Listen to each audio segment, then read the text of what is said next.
This is RTV6 News at 11, working for you. On camera in broad daylight, no mask, nowhere to hide, and he still got away with precious heirlooms. Now this family is fighting back by getting the word out on a shameless burglar caught on camera.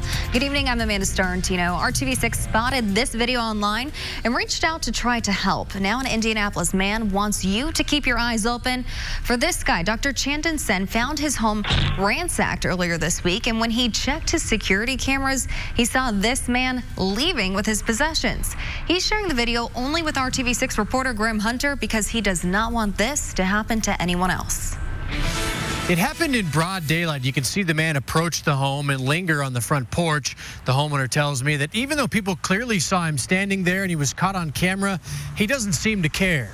Pictures cannot get better than that. As clear as the daylight hour in which this criminal struck, Dr. Sen is hoping someone recognizes this man from his high-definition surveillance video. If you show it enough, there will be somebody that would have seen that person. Because what Sen and his wife experienced You feel violated.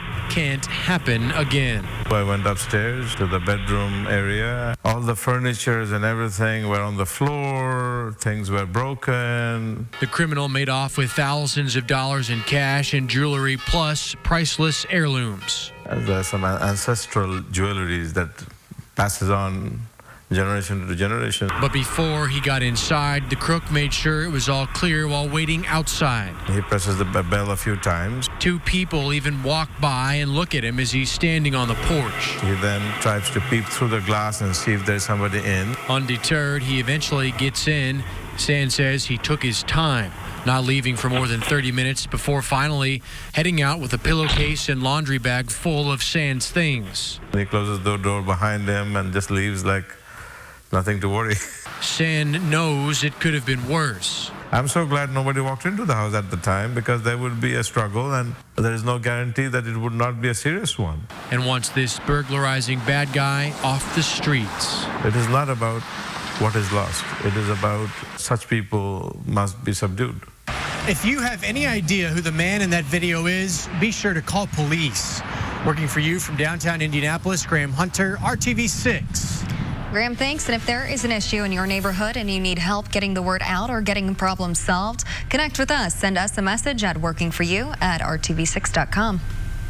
Right now, there is a major manhunt underway in central Indiana for this man who is wanted on several charges. Investigators in Johnson County say they have had drones and police canines out helping to look for 35-year-old Kevin Hamilton. He is wanted for auto theft, violation of protective order, meth possession, resisting arrest, and obstruction of justice. If you see him or know where he is, call 911 immediately. It's the last official weekend of summer, and we got a beautiful day to spend it outside. It was great. I really loved it, and I think a lot of people are taking that time to go outside this weekend. Yeah, and summer is holding on, not going out without a fight here. Temperatures today close to 90 degrees again. We made it to 88 this afternoon. We haven't made it to any records. Most of those are sitting in the middle 90s, but you can see that's the 13th day in a row we have been at 80 degrees or warmer, and it's still on the warmer side out there right now. 76 in downtown, upper 60s in Bloomington and Muncie. You're coming in at 77 degrees. We've had that south breeze throughout the day. That will continue through the night. So will this blanket of cloud cover, and those two things combined will keep our temperatures quite mild. As we look back to the north and west, you can see there has been a complex of rain. It's kind of fading as we go into the overnight hours, but any wet weather is going to be staying off to our northwest for now. So tonight, mostly cloudy skies. We'll have those temperatures only dropping back into the upper 60s as we keep that light south to southwest wind going. And I think we got a lot of dry time. In fact, most of Sunday is going to be dry for us. Look at these rain chances, 20% or less through the day. But as we get into tomorrow night, that's when rain chances start to increase. Could have a few thunderstorms with that as well. We'll take a closer look in just a few minutes. It's the final weekend of the IndyCar season out in Monterey, California. Racing fans have their eyes on the 4 top contenders for the championship title. But tonight, the driver set to lead the 24-car field is 19-year-old Colton Herta. Dave First is with our pole sitter, who is also trying to win the Rookie of the Year award. Colton Herta making all kinds of news on a Saturday here at Laguna Seca. Something about next year being solidified with Andretti Autosport. And by the way, then he tops it off with winning pole position. This is turning out to be a nice weekend here, you know? No, yeah. And obviously coming into bringing Harding Steinbrenner with me was very important. Yeah. You know, they all wanted to stay with me, and I wanted to stay with them. So making it Andretti, Harding, Steinbrenner was awesome. And obviously it's going to be the same team, basically, same boys. Everything is going to be similar, but we're just going to run out of Andretti shop, run out of the Andretti trucks, and be a bit more Andretti team instead of Andretti satellite team. So obviously it's a big call-up. It's really cool after the first year of being in cars to get a major ride like that. And yeah, I'm really looking forward to it. And obviously being part of the big three next year, it's a big task. So we'll have to try and go win some more races and hopefully be in the championship hunt a year from now. Here's the thing. If it ain't broke, don't fix it. So all the guys are back together for next year. You just won pole here. The car has been fast all weekend. Yeah, I mean, that's important. Like what I said is the only reason I would move and change teams is if it made sense. And that's what I've been saying this whole time. And it makes sense because I'm moving to a program with a lot more assets and a lot more to offer, but with the same group of guys that I get to work with. So it was important to me, important to keep them, and which we did so. So it's just a whole bunch of positives going into next year and tomorrow. I was going to say, what about tomorrow? Can you win, you think? I think so. I think so. It's a big ask. Obviously, you know, you probably talked to everyone here and heard about the tire deg and how bad the tires are. Tires are going away quickly around They're here. going away quickly. They're acting up. But no, I think you can probably get 5 laps on a set and be good, but we have to run them for 23. So it's going to be a big ask. It's going to be a big day tomorrow. Definitely going to do a lot of changes to the car to settle the rear down, and hopefully we can work on that. Colton Herta, start up front. Maybe will win the Rookie of the Year before it's all said and done. We'll see. Thank you, Dave. A quick look at how everything went down today in California. IndyCar rookie standout Colton Herta edged 5-time series champion Scott Dixon to claim that pole today for the season-ending Firestone Grand Prix of Monterey. It was an exciting final round of knockout qualifying with Herta's last lap time beating out Dixon's top effort by just over 4/100ths of a second. Today's was the 3rd pole of the season for Herta. And you could say that it's beyond monumental when people join together to help keep a community clean. Today, volunteers took time from their Saturday to do just that. We caught up with these hard workers from Indianapolis based nonprofit Beyond Monumental, cleaning up in the Mapleton Fall Creek neighborhood today. Over 50 volunteers helped to weed, clean, mulch, and replant around the Silver Falls art piece at the intersection of Fall Creek Parkway and Delaware Street. They say even if you don't live here, this is worthwhile work. Really, this is a way for us to, just sort of help and give back a little bit, but, beautify the area. And we feel like the city's, belongs to everybody. So we want to help keep it clean. Beyond Monumental teamed with the Neighborhoods Development Corporation to focus on this area, which is impacted by their flagship event, the CNO Financial Indianapolis Monumental Marathon. Miles 6 and 7 of the Monumental Marathon and Half Marathon run through Mapleton Fall Creek. Hiring Hoosiers is RTV6's mission to connect you with the open employment, the resources, and the skills you need to be happy at work. And tonight, we go inside a firm led by a woman who wanted to foster a positive and diverse culture at her company. Let me introduce you to the CEO of NetLogix, a pioneer in Indy's tech sector, and a woman with a mission to pay it forward through internships. NetLogix is no stranger to the Circle City. The information technology and risk assessment consulting firm built their headquarters in Indianapolis in 1998. Originally from the UK, CEO Audrey Taylor chose to live and start her business here nearly 2 decades ago. It has grown from a local organization to a thriving nationwide business. I think Indiana is a great place to live. We're seeing that with some of the big companies that come in here into town, and that's part of the reason we need to be strategic as a city to make sure that we've got a talent pipeline. We've got plenty of people. We just need to give them the skill sets they need to be able to move into the tech space. Audrey takes pride in being a leader in the tech industry and pays it forward by building a pipeline of diverse talent. I was given opportunities when I was first in my career, so I think it's important that we give other people opportunities. To create a diverse and positive company culture, NetLogix started a program called Diverse by Design. She partners with the Indiana Latino Institute and Ivy Works to find interns in a non-traditional way. We've hired interns interns. We've seen interns go on to be successful in other places. It's really about creating a tech community here in Indianapolis. A mother of now 2 adults, Audrey wants to change the misconception that maintaining work-life balance is difficult in the tech field, especially for women. Obviously, it starts with the fact that I'm a woman in the tech industry, so if I can do it, I would like to encourage other women to do it. I also think it's a good career for women. It does have flexibility. It supports having a career. It supports having children. It supports a balanced lifestyle because you can do tech from wherever you are. So I really like to encourage other women to pursue what I think is a great career. NetLogic's internship program provides a mentor designed to help the intern succeed with a focus on real-world experience. The path Audrey has created has opened the door for IU senior Erin Moore, a NetLogic summer intern. I personally didn't even think about the fact that there aren't that many females in the tech industry. For me, it's just something I'm interested in. It has, great opportunities for the future. And although Erin is not set on what career paths she will take, interning at NetLogix has helped steer her in a better direction. The whole process here has really helped me kind of decipher what exactly I'm looking for in a future profession. NetLogix really has opened the door to so many connections for me. Audrey is an advocate for all who are interested to consider a career in tech, regardless of your ethnicity and gender. It's very definitely a profitable career, yeah. It's a well-paid field, and it truly, I'm the testimony to it. It's truly an international career. If you ever thought you wanted to travel, this is the career to travel in. There's no requalifications. It's the same language as the world over. We have a digital extra for you to hear from Taylor, NetLogic's internship supervisor, about their program. Check it out in this story on the RTV6 app or on our website, hiringhoosiers.com.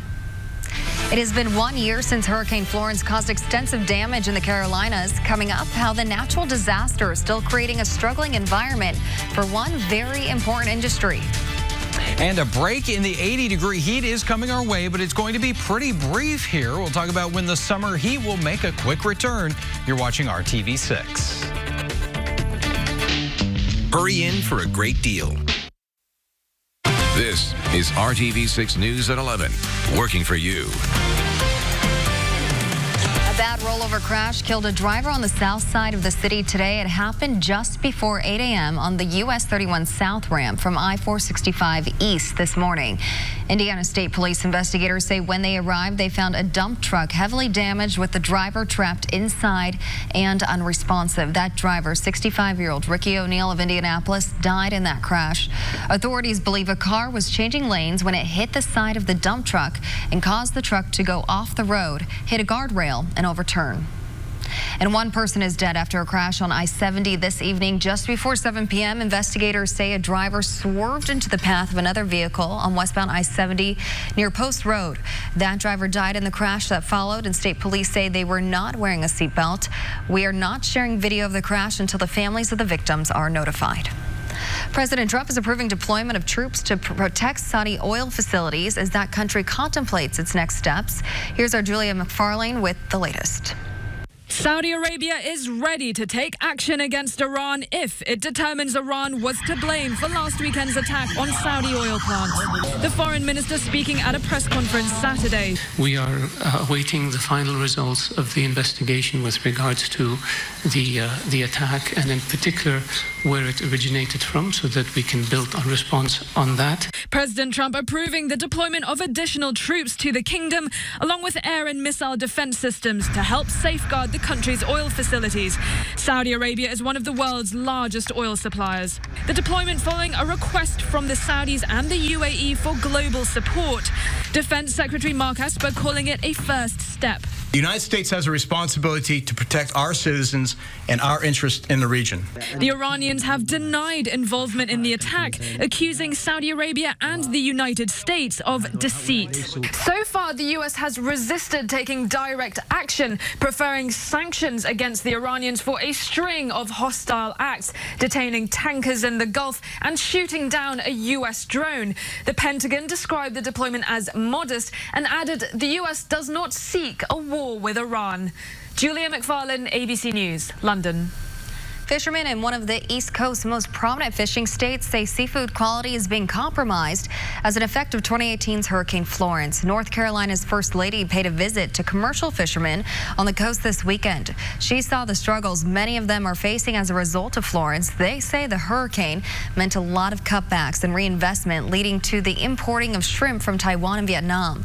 Those fishermen say that means less fresh seafood for the U.S. A gorgeous shot outside looking at Monument Circle tonight, and a good day to take a nice walk outside tonight. Yeah, you know, we had a little bit of a breeze, so that kind of offset the warmth and the humidity a little bit. Really feeling pretty good, and we know that we're stepping into fall here as we go into Doesn't Monday. quite feel like it yet, though. It will. It will. We've got some changes. Let's go ahead and talk about things right now, though. That temperature's 76 degrees in downtown in the Circle City. We got 72 in Martinsville. Bloomington, you've slid back into the upper 60s, and that's pretty much where most of us will settle by tomorrow morning. If you're heading out the door early on your Sunday, mostly cloudy skies still going to be around, but it will be a dry morning for us, and temperatures don't get a whole lot more steady than that, around 69 degrees. All right, let's talk about the Colts game tomorrow. It is the first home game of the season here. If you're going to be tailgating by 10 a.m., mild temperatures in the middle 70s. We'll have some clouds around. I think we get a little more sunshine as we go into the afternoon, and temperatures that will make their way 82 degrees at kickoff time there. The roof will be closed tomorrow. We'll have a southwest breeze, 10 to 20 miles per hour, and temperatures once again climbing a little closer to that 90-degree mark for the afternoon high at 87 in the city. Still a little humidity, so it'll feel a degree or two warmer. That's been the theme the last couple of days as well, but it'll be offset a little bit by that southwest wind. 88 for your high in Bloomington, 86 in Peru. Then as we get into Sunday evening, that's when a cold front starts to slide through, bringing the chance for some showers and thunderstorms. Now, right now, there is a marginal threat across central and northern portions of Indiana Sunday night that we could have some strong storms with gusty winds. But I think with the timing, we may see that adjusted a little bit.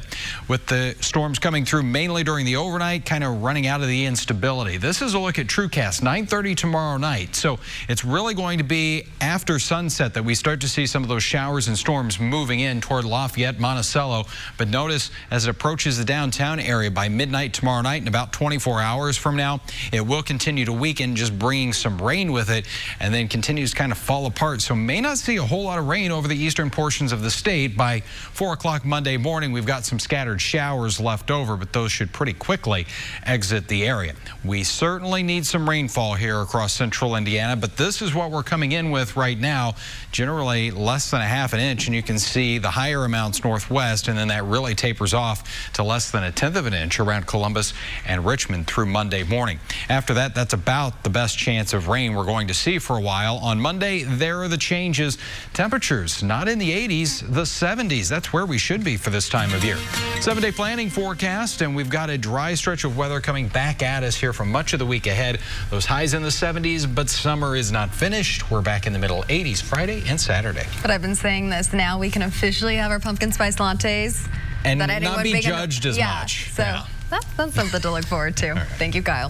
Hoosier civilians swapped roles with our police officers. The lessons learned for both sides when in a confrontation with law enforcement.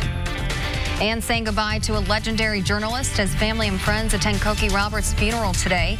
We remember the stories and the memories she leaves behind. For limited time only at Ashley Home Store. Welcome back. Today, civilians and police officers got the rare opportunity to see what it's like to step into each other's shoes. So Lawrence and Indianapolis police met with the community to take part in trading places.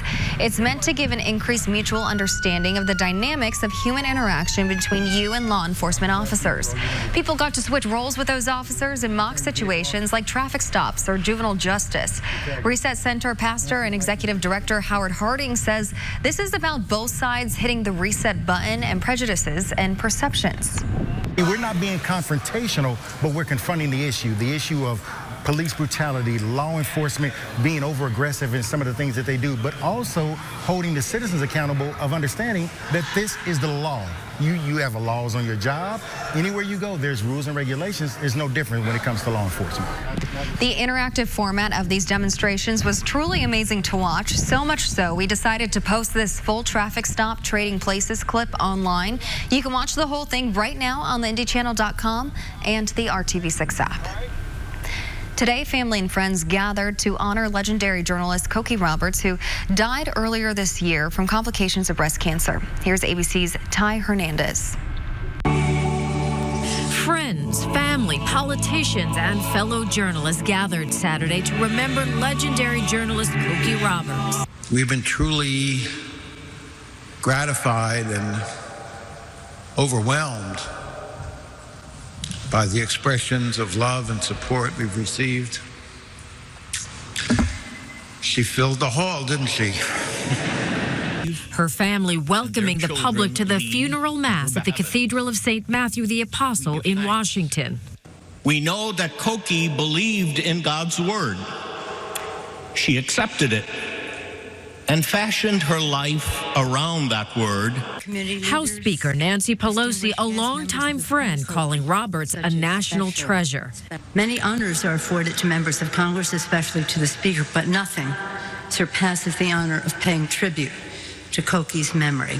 She was a key part of ABC News political coverage for decades, interviewing presidents, lawmakers, and first ladies, writing several New York Times bestsellers, detailing contributions of women in American history, receiving countless awards, and more than 30 honorary degrees. Married to her husband, Steve, also a journalist for 53 years. No matter how famous she became, her highest priority and her deepest joy was always clear. It was her family. Mother of 2, grandmother of 6.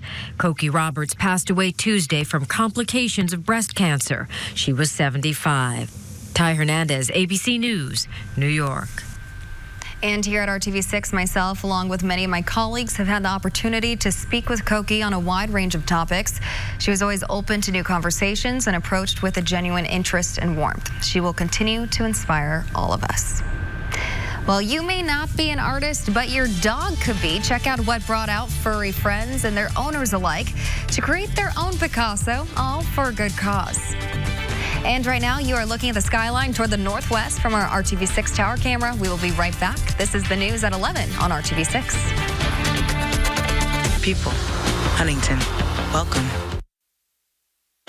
This is the news on RTV6. Who said you needed opposable thumbs to be an artist? Humans and their furry companions set out to create some artwork today for a very good cause. Art of the Dog is an initiative from the city of Carmel to benefit the Indiana Canine Assistance Network, also known as ICANN. We talked to one of the dog owners who showed up with her dogs today to make some art, saying it is really ICANN that makes this all worthwhile. It's good on multiple levels. They go into the correctional facilities. Those are the people who train the dogs, is my understanding. And then once the dogs are trained and released, they are released to people who have disabilities. So it's just, and it's good for the dogs. These kinds of dogs love to work. It's their passion. And it's just good all the way around. ICANN is the only accredited service dog training program in Indiana. RTV6 profiled the program this year for Hiring Hoosiers, examining how it has found success in helping both offenders and people with disabilities. The legendary bat signal on the side of the iconic Domino Sugar Refinery building in Brooklyn, celebrating the anniversary of the Caped Crusader. Today is Batman Day, with this year marking the 80th anniversary of Batman making his debut appearance for DC Comics. The light was illuminated at 8 p.m. and will stay on until about midnight. Well, it's never too late to get deeper into reading books. That's why this initiative is particularly close to our hearts and why one of our own had a part in the celebration tonight. The Alphabet Affair, benefiting Indy Reads, raises funds and celebrates adult and family literacy education. Our own Mark Mullins emceed the event tonight. We're really proud of all of the work Indy Reads has done, and we are actually profiling them in a couple weeks for Hiring Hoosiers as well. That'll be awesome. I know Mark was looking forward to that one today. He had a great costume. You should check out his Facebook for that. He did. Temperatures warm tomorrow, getting cooler, though, by Monday. Thanks for joining us. Have a good night.